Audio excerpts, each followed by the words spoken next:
So once again, hello everyone. Welcome back to our foundation of shorthand class. So I am your instructor in today's and for today's lesson, we're going to continue our journey into the amazing world of shorthand writing. So lesson 2 na tayo, no? Napaka-exciting ng ating klase for today. So kung naalala pa natin yung ating mga previous lesson, I hope naalala nyo pa no, na dapat lahat tayo ay magsisimula sa pinaka-basic principles of shorthand, and that is the shorthand alphabet. So, napaka-importante na dapat natutukan nyo yon or na-memorize nyo yun because those shorthand alphabet rather is the foundation of all the lessons. No? And today, we're going to level up. No? Iko-connect na natin ang bawat letra para makabuo na tayo ng mga words, di ba? So, kung ready na yung notebook, shorthand pad, pencil, or sabi si the ball pen, and of course, your book, and wag kakaligtaan, your listening ears and writing hands. So, let's get started. So, but before anything else, let me remind you of something, everyone, that shorthand is not about writing everything. Instead, shorthand or stenography is about capturing the important sounds and ideas quickly, accurately, and efficiently. Kaya kung sa ordinary handwriting, sinusulat natin halos lahat ng letters talaga susulat natin. Sa shorthand, we're going to learn how to simplify the writing process. And that's exactly what we're going to practice today. Okay? So before we introduce our new shorthand forms, so I hope na naaalala niyo po yung mga kuan natin, shorthand alphabet natin because simple lang, no? Napaka-importante ng bawat shorthand alphabet because before we can build words, phrases, and eventually sentences, kailangan solid muna ang foundation natin. No? Parang bahay lang yan. Kung mahina yung foundation ng bahay nyo, so obviously, guguho or matutumba ang bahay niyo talaga. 'Di ba? So that is the basic logic. Why do we have to master the shorthand alphabet? So ngayon, we're going to proceed to our lesson 2. I hope, no? Now, don't just look at the screen, everyone. Write with me. Mas mabuti na magsusulat kayo, sasabayan nyo ako. Because your hands needs practice, not just your eyes. Huwag nyo na akong tignan na magsulat dito, no? Mas mainam, mas mabuti kung susundan nyo ako habang nagsusulat din kayo. No? Kaya habang nanonood kayo, sabayan ninyo ako. So, why sound is important in shorthand? So, bakit napaka-importante ng sound sa shorthand? So, now here's something very important. In shorthand, we heavily focus on sounds.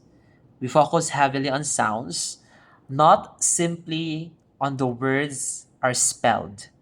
Hindi tayo magfo-focus sa spelling, magfo-focus tayo mismo sa sounds ng words or the phonetics of the word.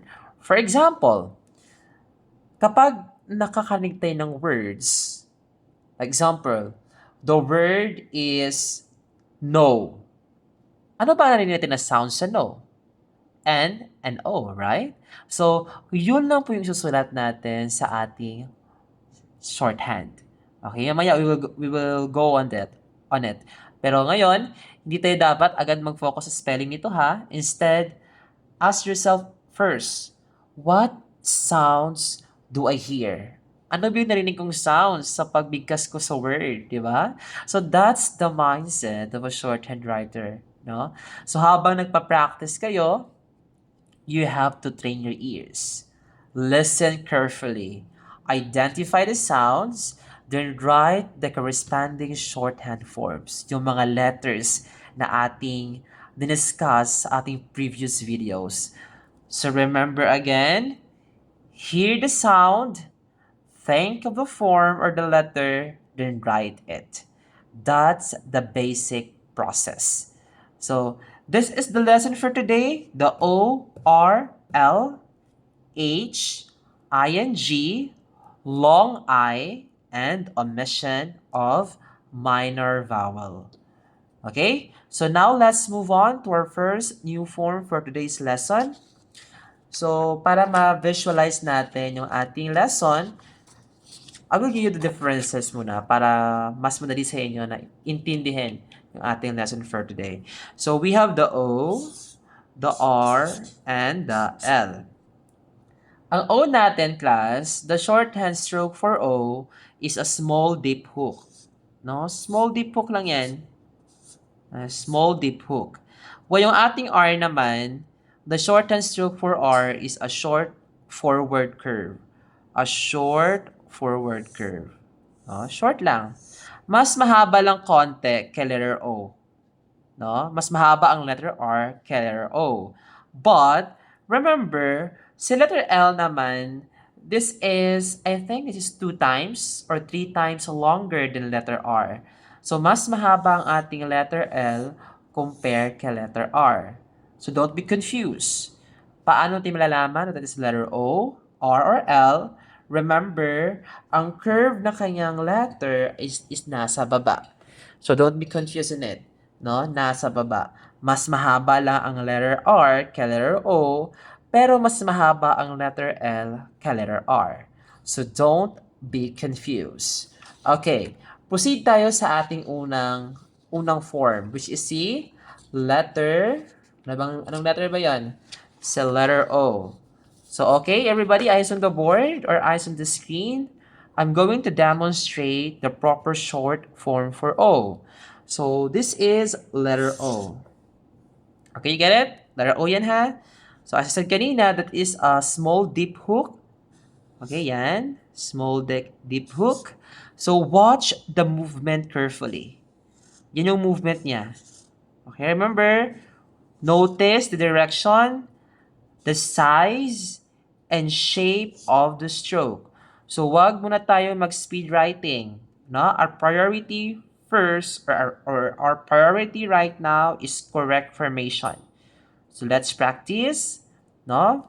Get your pencil or get your ball pen or then papel ninyo.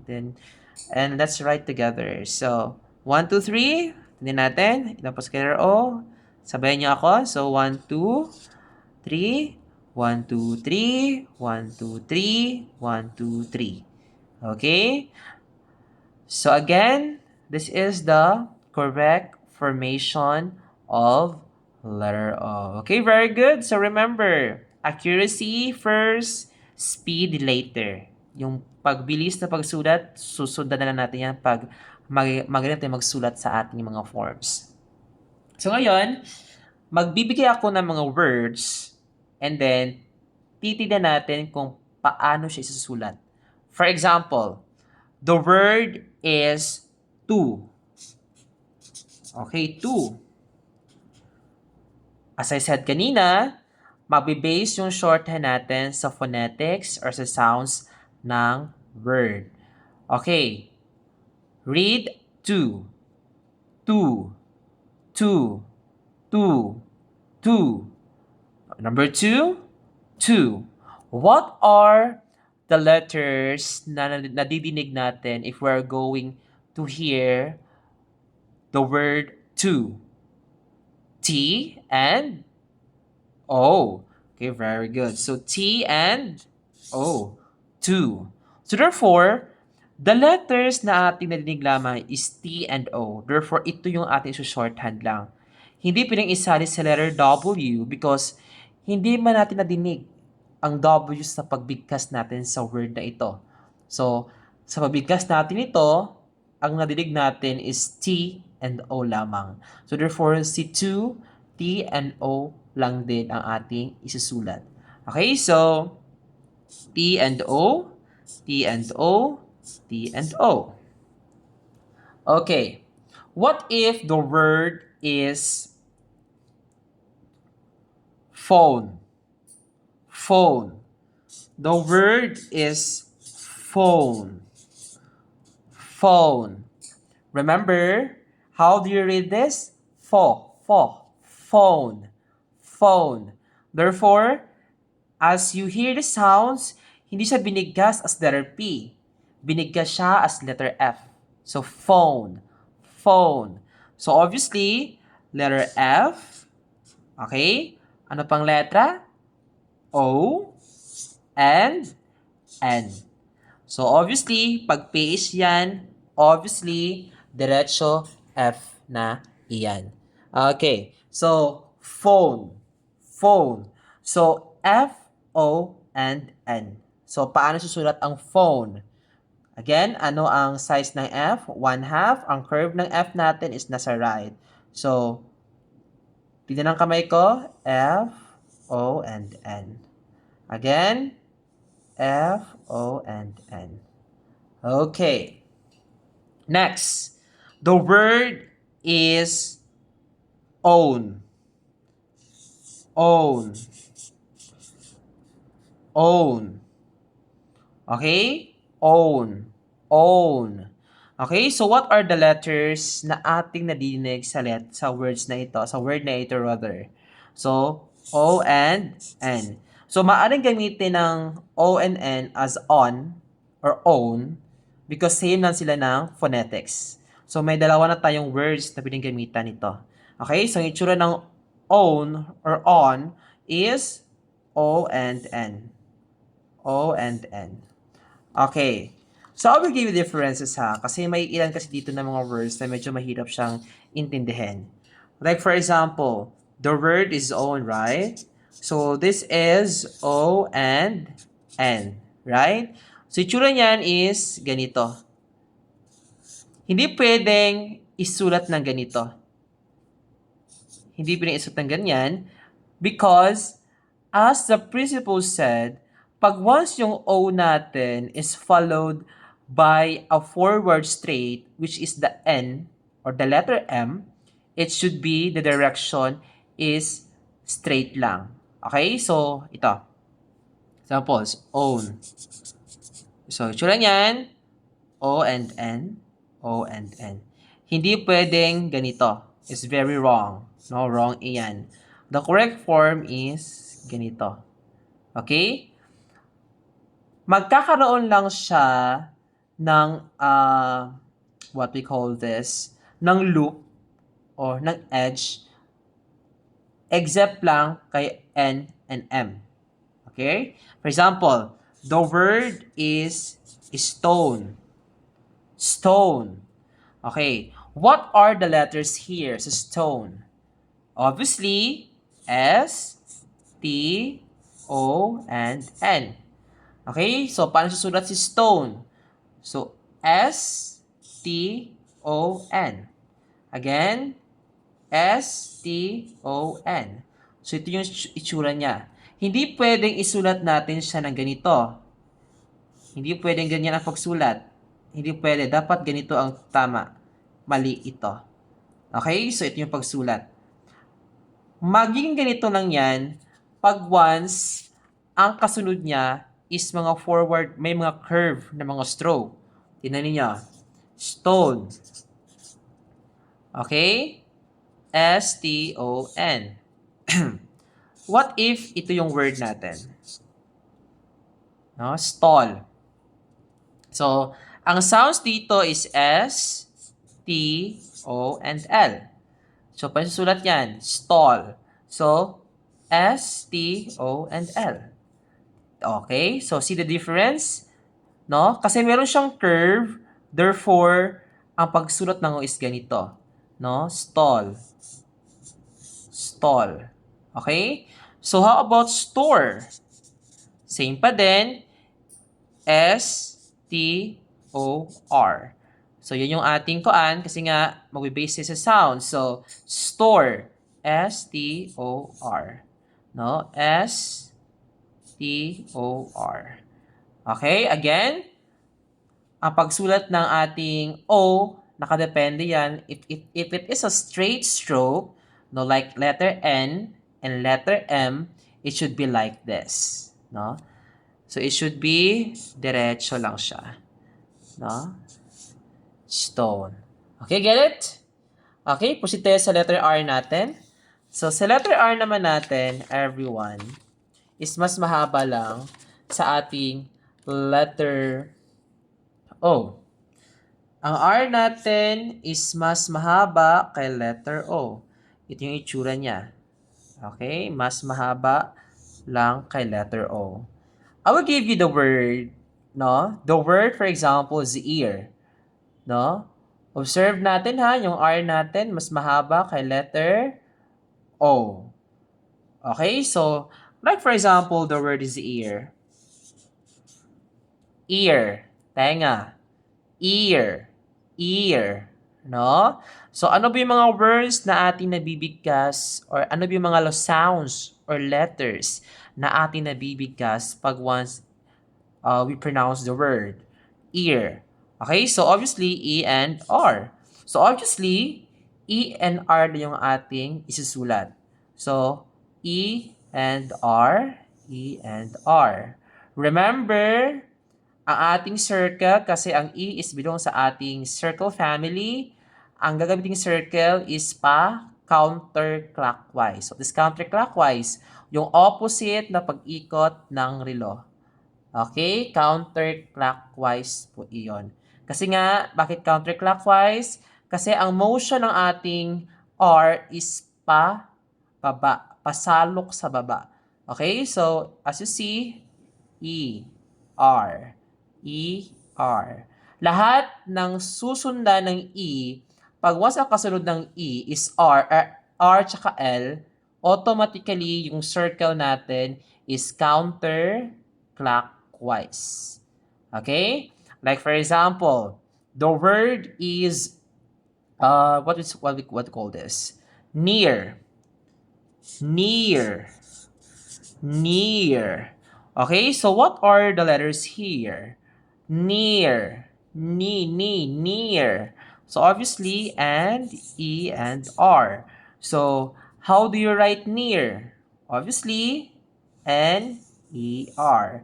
Again, we have to use the counterclockwise because it followed by forward curve stroke. Then ang R natin, ang curve niya is nasa baba. So it should be counterclockwise. Near. Okay. So how about we're going to write the word trade. Trade. Trade. Okay, guess it? What are the letters here sa word na trade? Trade. Okay, very good. So T, ano pa? Okay, say it again. Trade. Trade. So R, A, D, and E. So how do you write trade in shorthand alphabet? So trade. So ang trade natin, obviously, is ganito lang yan. We have T, the R, the A, and the D. Kasi ito yung mga sounds na narinig natin when we pronounce the word. So obviously, we have 4 letters lang. So don't be confused kung ano yung mga words or letters na ating nadinig lamang, yun lang po yung ating i-stroke. Hindi tayo magbe-base sa spelling. Kasi ang purpose is to make it short. Okay, so trade. Definition ng trade. Trade is ganito, T, R, A, and D. T, R, A, and D. T, R, A, and D. Remember, no? Be careful sa sizes. Okay, so mas mahaba ang D sa T. Mahaba ang D sa T. Mas maikse again ha, para nakaan tayo. Mas maiksi rather ang T sa D, mas mahaba ang letter D sa T. Okay, don't be confused. Okay, so those are the examples of letter R. Okay, how about we're going to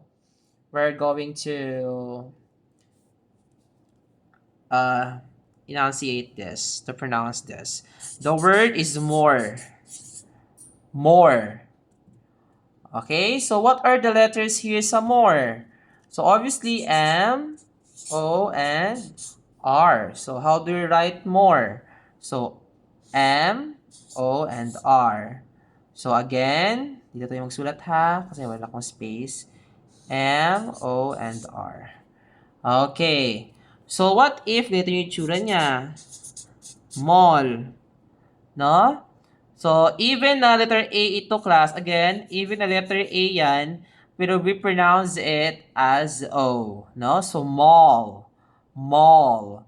So, M, A, and L. So, how do we write mall? Is M-O-L. No, again, magkamukha lang sila. So, don't be confused. Mas mahaba ang letter L sa letter R. Okay, so those are the examples of letter R, everyone. So again, we're going to proceed to our next letter, which is the letter, yung next letter natin, which is the letter L. No? Ang letter L natin that is 2 times longer than letter R. Okay. So, L. Yan ang itsura ng L natin. Sulat natin siya. That is 2 times or 3 times longer than letter R. So, L, L, L. Mas mahaba lang siya sa letter R talaga. For example, the word is late. The word is late. Okay. Late. Late. What are the letters natin na didine if we're gonna pronounce the word late? Now, obviously, L, A, and T. Late. We're using English language here. Okay, so late. So ito yung isusulat lang natin. L-A-T. L-A, and T. So how gonna write this? L, A, and T. Okay? So again, L, A, and T. Okay? So remember, be consistent sa ating pagsulat sa L. Kaya baka mas maiksi ito, no? Kung maiksi yung dito mahaba, pagdating dito maiksi na. Maiba na yung interpretation niya. Therefore, it should be longer, same na lang size sa taas, saka yung A para hindi tayo malito. Kasi kung ang papasahin to ulit, kung mas maiksi yan, ganito yung tsura niyan. No? Iba na yan. No? Magiging rate na ito kasi R naman iyan. Tama? So, be mindful sa size talaga. Kasi pag once mabawasan ang size, malibog na dyan mo anak class. Or shall we say, malilito or ma-confuse na kayo dyan. Okay? So again, example, the word is steel. Steel na ganyan, or steel na bakal, or steel na S-T-I-L-L. So, how do we write steel? Is S, T, ano to? E, and L. So, steel. Steel. So, walang A ang ating nadinig kasi ang A kasi sa shorthand class is A. Hindi siya E. No? So, steel. So, here, how do we write steel? Remember, ano bang S ang gagamitin natin dito? No? Ano bang S ang gagamitin natin dito? No? Ang gagamitin natin S dito is a right S. Right S kasi it followed by upward stroke. Upward stroke kasi ito siya, oh. No? Upward slant stroke. So, we should use right S. Okay? So, right S, paano masabing right S? Pag yung curve niya is nasa right. So, how we gonna write steel? Steel. S, T, and L. S, T, and L. Again, we have to use this one. Counterclockwise again. Kasi nga, ang E natin followed by a forward curve stroke. Ang curve niya is nasa baba. Therefore, ang pagsulat niyan is counterclockwise. So again, steel. Okay, so that is the face of steel. Okay, very good, everyone. So next one, we're gonna proceed to the next example of this letter L. So I think the sample again is, for example, the word is floor. Floor. May L pa rin naman yan. So, what are the letters here that represents floor? Floor. Floor. Floor. No? So, obviously, F, L, O, and R. Very good. Now here again, so F, L, O, and R. So how gonna write this? Ano bang size ng F natin? It is 1/2, right? So mag-start tayo dito sa 1/2. So ito yung itsura niya. F, L, O, R. Okay, again. F, L, O, R. Again. F, L, O, R. So remember, mas mahaba ang L sa R. Okay, so this will be the example of floor. So remember, I will gonna give the differences ha na bakit kailangan nating maging consistent sa size. Kasi nga may iba yung ating, what they call this, may iba yung ating interpretation sa word. Like for example, if we gonna do with this, deal, and also we're gonna do with this, deer, as in usa, deal and deer. Okay, so what are the letters here ba sa deal? Obviously, D, E, and L. Ito naman sa deer, obviously, D, E, and R. Okay, see the difference of it, na? L and R ang dulo. So, 1/2 lang yan, then E and L. Ito naman, D, E, and R. Now, see, mas mahaba talaga ang letter L sa letter R. So, wag kayong ma-confuse niyan. Okay? So, those are the differences natin dapat i-mind at time to time kasi nga may iba yung ating interpretation o yung ating words. Pag once ma-miscalculate natin yung sizes ng bawat letters natin. So, here again, now we're going to proceed to the next principle, which is the letter H. No? H, as in horse. Ang H natin, it represents tuldok. No? Tuldok lamang ang representation ng H. Sabi lang ha, gina-arrange ko pa siya. Okay, so H. Yan yung tsura ng H natin. Ang H natin is tuldok lang po iyan. No? Tuldok lang po, tuldok lang po, tuldok lang po. The letter H is a dot place above the following vowel. No, with few exceptions, H occurs at the beginning of a word. For example, kanina, I said kanina, no? For example, the word is he. Ito yung word natin. He. Obviously, ang letters naman talaga sa he na atin nadidinig, pag atin siyang bibigkasin, is H and E, right? So, how do you write he?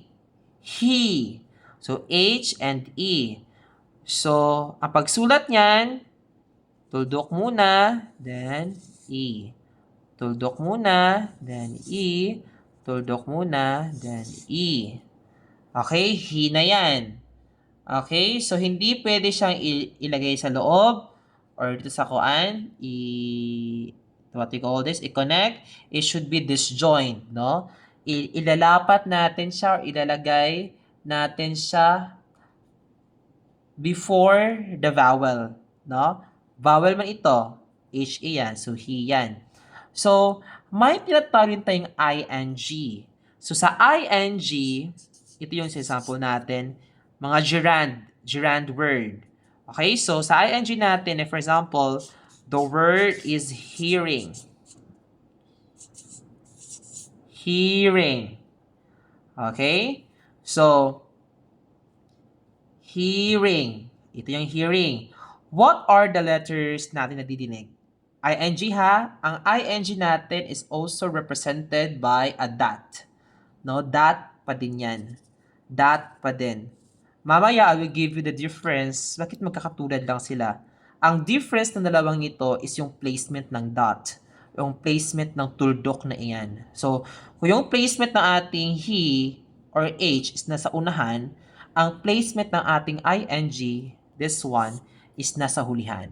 Okay? For example, what are the letters here? So, obviously, H, E, ano pa? R, ano pa? ing, right? So, kung isusulat natin ito, no?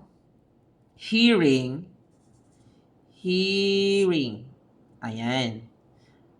Ayan yung tsura niyan. So, pag once, ito ha, don't be confused. Hearing, dito sa taas na lang tayo para makita ninyo. Hearing, an example yan. Wait na, mag-other paper na lang tayo para ma-visualize na lang ninyo mas maigi. Okay. Ito ha, don't be confused.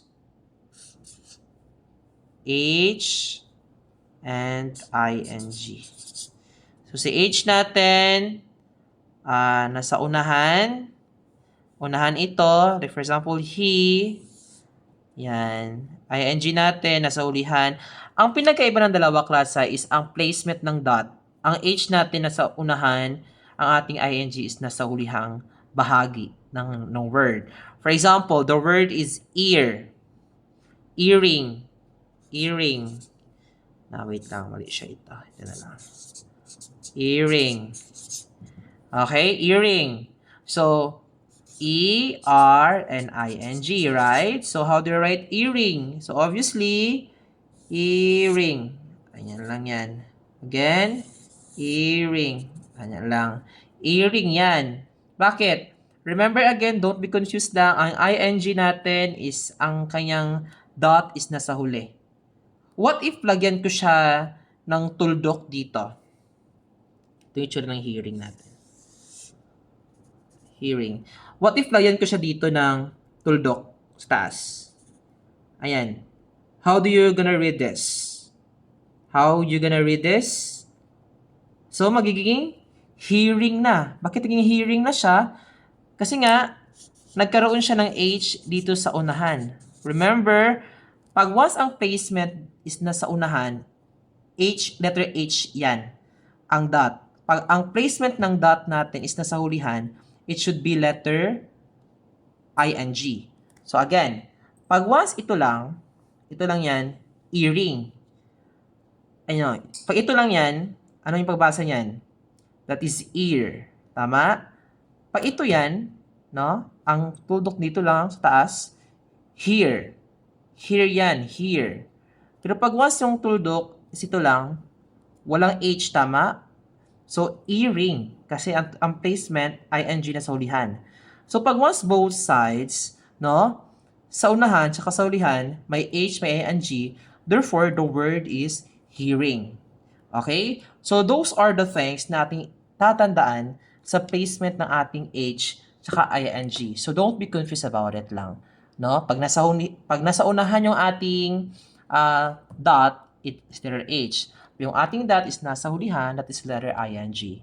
Okay, klaro? Okay, very good. So right now we're going to have the long I. No? Mas maganda sana no kung magkaroon tayo ng face-to-face class para mas maganda yung ating discussions. Okay, so long I, ang long I natin, okay, now let's move on to the important vowel sound, the long I. Long I. Long I. So, long I na tayo. So, this will be the long I.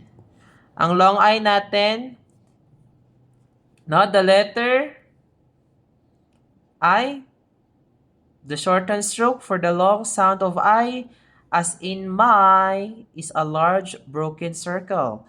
Ano yung broken circle natin? Di ba 1/2 yun? So, ganun lang yan. Broken circle yan. Meron siyang broken line in between the circle. So, this is I. How can we say na long I yan? When I say long I, think about words like time, line, life, file, type. No, listen carefully to the vowel sound I. Not just the letter I, but the long I sound. Watch carefully as I demonstrate the form, notice its position, and how it is used with other shortened strokes. So now let's practice. Write it 3 times. So again, I will give ha. Okay, again, the word is my. This one. So my, what are the letters here? M and I, right? So how do you write my? M and I. Okay, mali siya. M and I. Okay, yan po sulat niyan, my. How about the word is line. Paano masabing long I? Kasi mahaba ang pag-pronounce natin sa word line, no? Long I. So the word is line. So how do you write line? So L, I, and N. So this will be the letters natin na din if we gonna pronounce this word line. So L-I-N. So how we gonna write this in shorthand? So L, I, and N. Okay, yan lang. L, I, and N. Yan lang kadali. No, line. L, I, and N. Okay, yan ang pagsulat ng sa line. Okay, so naintindihan natin yung long I. So, wag lang kayo ma-confuse. Basta sinabing long I is mahaba lang ang pagkabigkas, no? Mahaba, kaya nga long. Diba? So, long I. So, ngayon, we're gonna proceed to our next lesson. No, not next lesson. The next principle, which is the omission of minor vowel. If we say omission of minor vowel, no? Pagtatanggal, no? No? Pagtanggal ng mga minor vowel. Okay, omission of minor vowels. So, many words in the English language kasi contain vowels that are sounded only slightly or are slurred. For example, the word even is minor vowels. Bakit siya even? No? Okay, ito the word even is minor vowel siya. Bakit? Even. Even. Okay. If we see omission, tatanggalin natin. How we gonna pronounce the word even? Even. No? Even. So, if ating pakikinggan ang pagbigkas ng word na ito, hindi natin na meron siyang omission. Kasi, ang rinig natin is E, V, and N.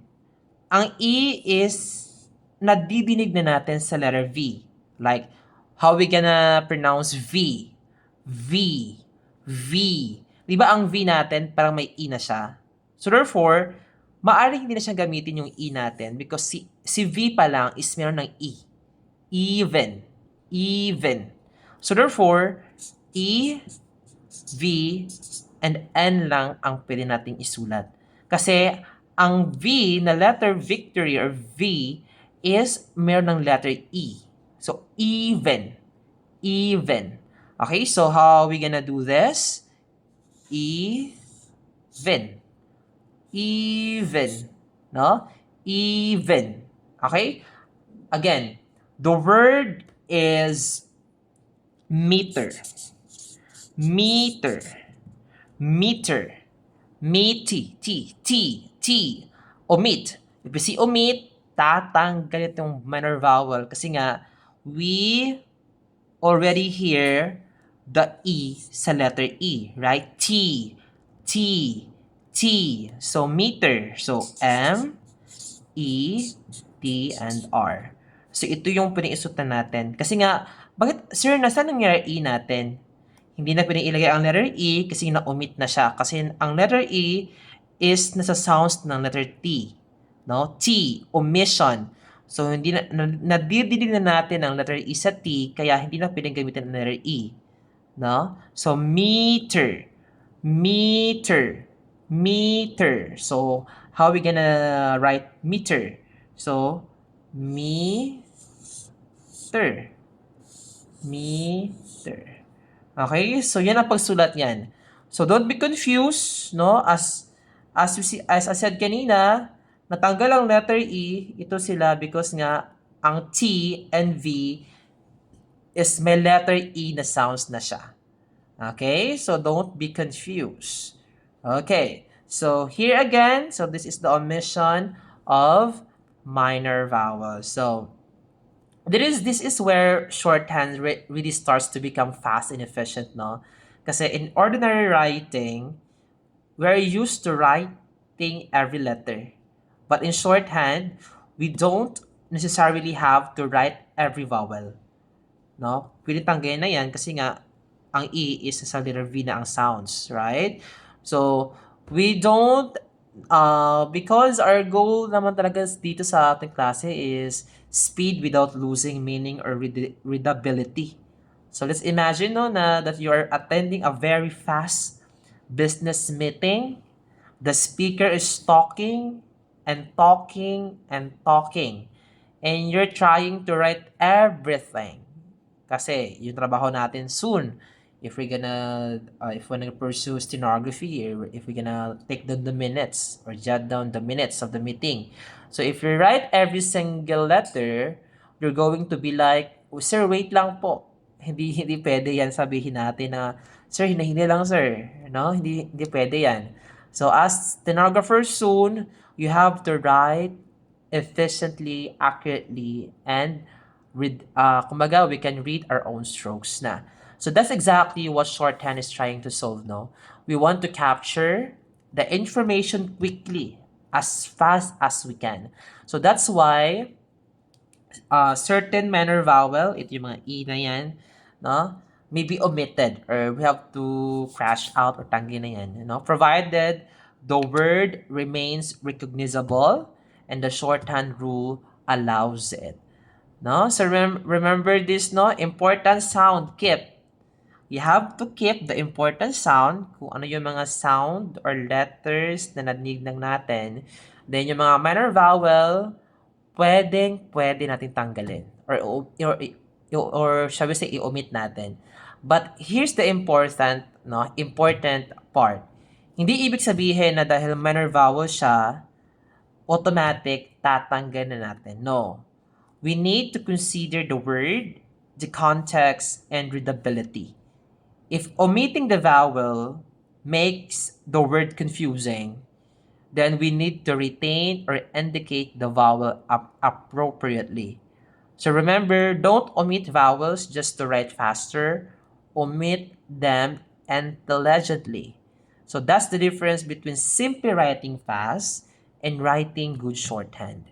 Okay, so now let's see if you can apply everything we've learned. So I'm going to give you words. Your job is to listen, think about the sounds, identify the shorthand forms, and write them. Okay, ready? Are you ready? Wala may choice. So, okay, prepare tayo. So, the first word is, okay, tignan natin if nakuha natin. The word is this. The word is row. Row. Row. Okay, so row. Okay, so what are the letters natin nadidinig if we gonna pronounce the word? So row. Also, very good. So that is letter O and letter R and letter O. R and O. So ang pagsulat niyan, R and O. Okay, row. Okay, how about low? The word is low. So obviously, what are the letters here again?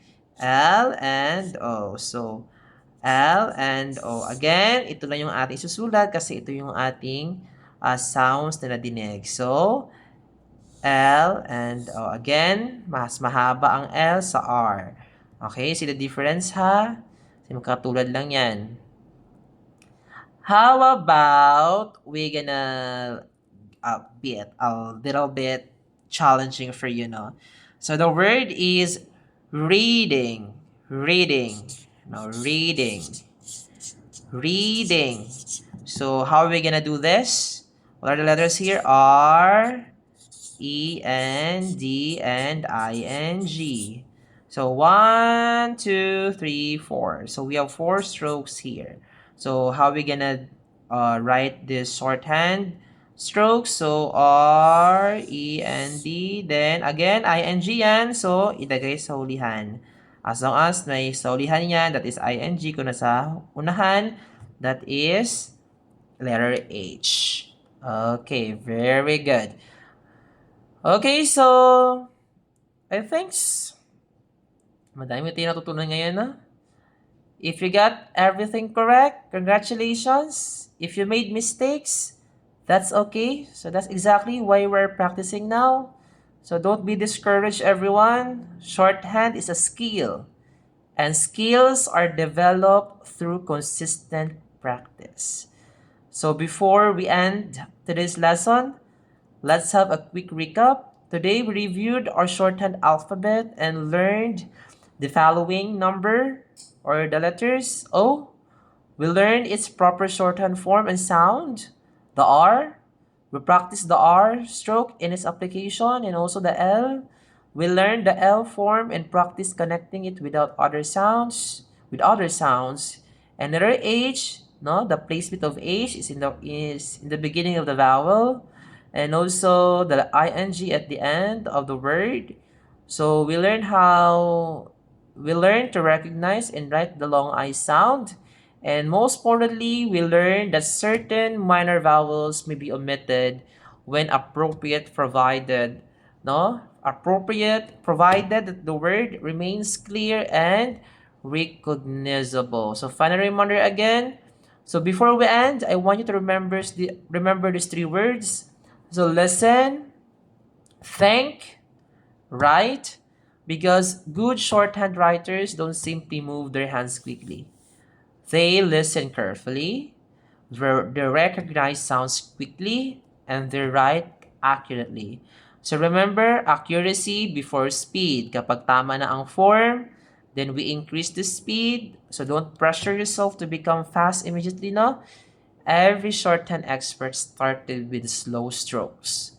Every fast writer started with basic forms, and every skilled shorthand writer became good because of one thing. Ano yan? Because of one thing.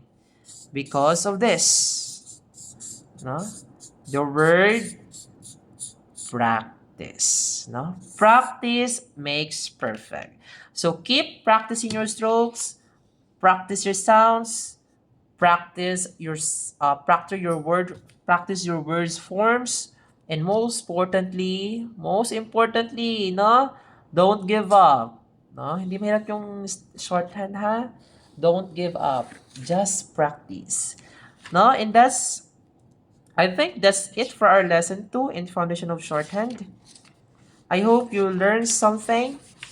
From our discussion today.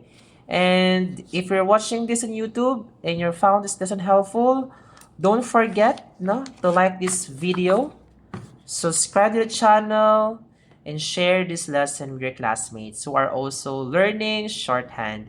And of course, comment below, I am ready to learn shorthand. Okay, again, comment below, I am ready to master shorthand. Okay, so let's see who among you is really ready. Once again, this is your instructor, Sir Rusty, reminding you, listen carefully, think quickly, write accurately, because in every office, speed is important, but accuracy makes you professional. Thank you for watching. Keep practicing, future secretaries, and I'll see you in our next shorthand lesson. Goodbye, everyone. Goodbye, everyone, and see you once again to our next lesson. Goodbye. Have a nice day. Keep safe, everyone. Thank you.